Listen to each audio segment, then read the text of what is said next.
Mr. Kale. So I'm going to give you guys top-down analysis on UJ based on the trade I took last week, and I'm also going to show you how I take my entry, how I get my directional bias, how I mark out my market structure. So let's dive down to the chart so you all can understand how I approach the market. So firstly, before I want to do any analysis, I will always like to go to the weekly time frame, because the weekly time frame is very important to me, because that is where I can mark out my key levels, so I will know the direction of the market. So we'll go down to the weekly time frame. If we go down to the weekly time frame, this is what we are going to have on the weekly. You zoom in like this, because we are trading the recent structures of the market. So we zoom in. If you notice on the weekly time frame, we have our key levels over here, because if you look here, price tapped in here and rejected to the downward side, came here again, tapped in, gave us some sort of reaction, came here, gave us some sort of reaction, and now price is still trying to react off that level, indicating that that's a strong resistance level, which is also known as a key level. So you can clearly see that one. That's a key level. We have marked out that key level. A key level is a place whereby once you see price tapping into, you are going to always expect some sort of reaction. That's why we call them key level. There are levels where we are always looking to act off those. We are always looking to act off of it. So we have our first key level over there. So we are going to spot the next key level, which is this key level. You are going to see we have another key level over here. We have this key level because price tapped in here, sold, tapped in here, sold, tapped in here, bought, tapped in here, bought, and came in here and bought again. So we'll mark that as another key level. We'll mark that as another key level on the weekly. So since we already have our range, since we already have our range, we are going to go to the daily to see if we can spot more key levels. You can clearly see that price is still reacting off that weekly key level. Price is still reacting off our weekly key level.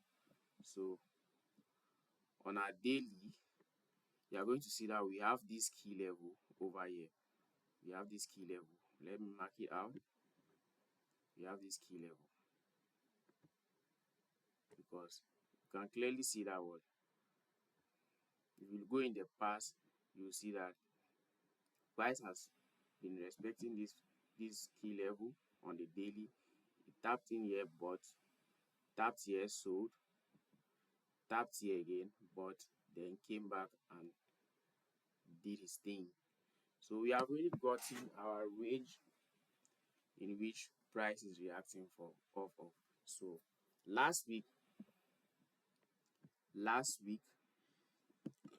I saw price around this key level over here.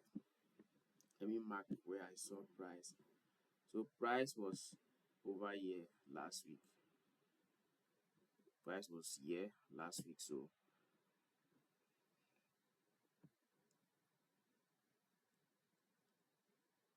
over here last week. So this was what I did. I went to the 4 hours where I'm going to mark my order block levels, my supply levels, my demand levels, or my breaker block, because I use them a lot to get my confirmation, to get my entries, and to get my market structure. I use my order block to get my market structures, to get where I'm always looking to get into the market.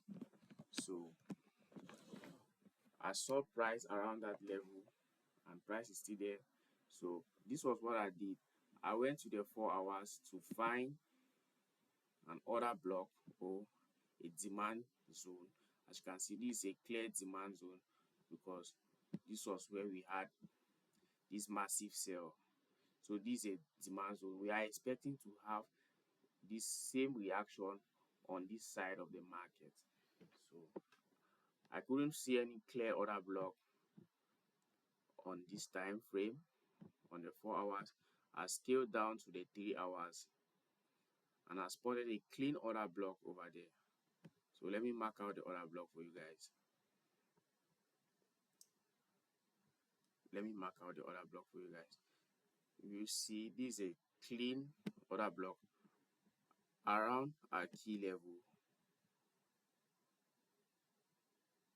Around our key level on the 3 hours time frame. Yes, this is a clean order block. If you look keenly, keenly, you are going to see what price was trending in an upward manner, approaching our key level, creating liquidity for us. More confirmation to know that what we are obviously going to have a reaction over that key level because there is a trend line liquidity building up over here. Price is building up a trend line liquidity over here. But we are not always just going to jump into this buy, this sell because price is reacting off that zone. I'll always advise my students or people that love what I do to go down to the lower time frame, wait for confirmation on how they are going to react based on what they see. On trades like this, I'll go down to lower time frame to see if I can get a market structure shift. So I'm going to wait patiently for my trade because if you clearly see why this order block is a valid order block, we had our market structure shift. Over here on this higher time frame. We had price taking out the low, this low that created this high. This was the last low that created that high. And giving us an inducement, then coming back to take orders off this order block to sell to the downside. The market created an inducement, then hit into our order block to sell to the downside. So we are going to expect this same kind of structure on the lower time frame to give us a confirmation that what truly the sellers are active in the market at this point in time. So when we have this higher time frame POI being tested, it's always advisable to go down to lower time frame like the 5 minutes to see if we can have our market structure shift. So we will be able to react based on what we have seen. Okay, let's zoom in. If you zoom in keenly,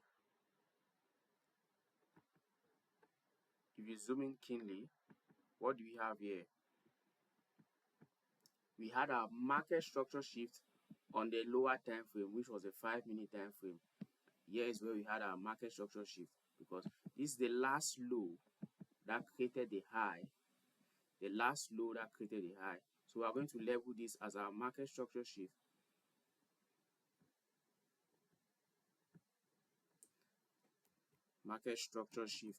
And what does the rule says? The rule says that after the market structure shift, you wait for the first pullback, which is the inducement. Once you have gotten your inducement, you go now and look for a POI. The POI is the closest order block or breaker block after the market structure shift, which hasn't been mitigated by our inducement. So you can clearly see that what we have this other block over here, which was unmitigated. We have this other block over here, which was unmitigated, and we have our inducement over here. We have our inducement over here. So you would have clearly seen that what you are going to have a very clean setup. You are going to have a very clean setup on this trade, because if you mark your zone, your sell, you target this draw of liquidity,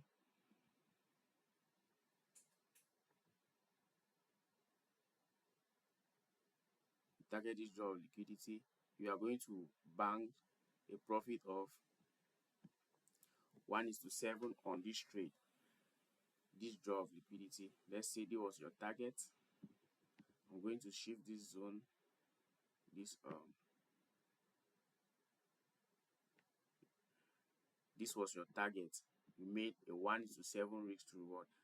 That doesn't end there. You still wait again, and you are going to still have other entries, because if you look keenly, since we already know that what your bias is already bearish, you come here again, you see that what you have broken structure, you break structure here to the downward side, and the same candle still took out this low. This single candle still took out this low, causing us to have a double break of structure. What's a double break of structure? This is a scenario where the market takes out two major lows with a single candle. Because this low has been taken out, hereby this low has also been taken out. So the market created us an inducement. Another inducement was created here, which is the first pullback after the break of structure or a market structure shift. Then we spotted this other block. We spotted this other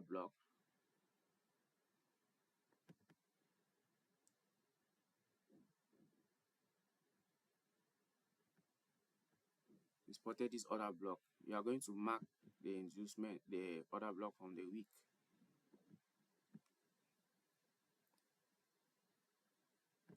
We have to be sure we are marking it correctly.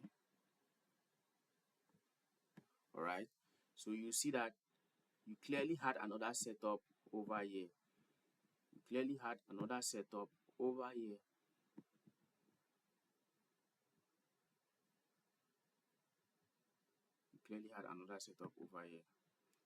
Targeting this same draw of liquidity,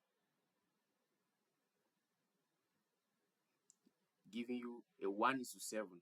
So based on that analysis, you have already made over 1:14 risk to reward, or only on 2 entries. That didn't end there. We still took out this low. Creating a break of structure to the downward side.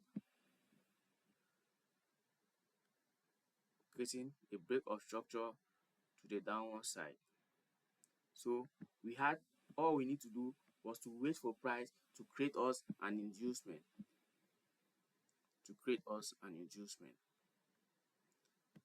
Many people will get stopped out here because they will be thinking that price has created an inducement, and they will want to use this other block as their point of interest. Meanwhile, they will get stopped out because there is no inducement over here. And price came back and mitigated this other block. This other block has already been mitigated. So we waited patiently, and this was what price did. Price came here, created structural liquidity over here. So we waited for price to trade into this other block over here.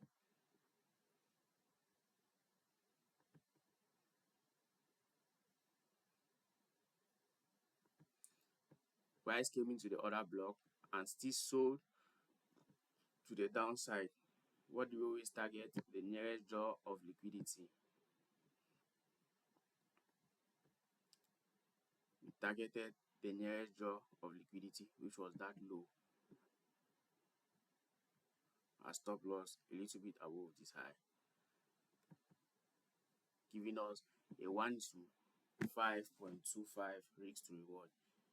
See how simple it is when you understand how the market moves. You always get clean trades without errors like this. You always get clean trades without errors. If you take a look at these trades, you will see that these trades occurred with little or no pullback, because you are trading in line with the trend, and you are trading in line with the big people in the market. You are trading in line with them. So this is how I approach the market, and these are the trades I caught last week. So if you like to have more contents like this or watch more videos like this, give me a subscribe to my channel, like this video so many people can see this video. So we are going to be dropping more videos sooner or later, because this is just my first video on YouTube, and I just wanted to show you guys something I discovered in the market. It's very easy to analyze. It's very easy to understand how the market works.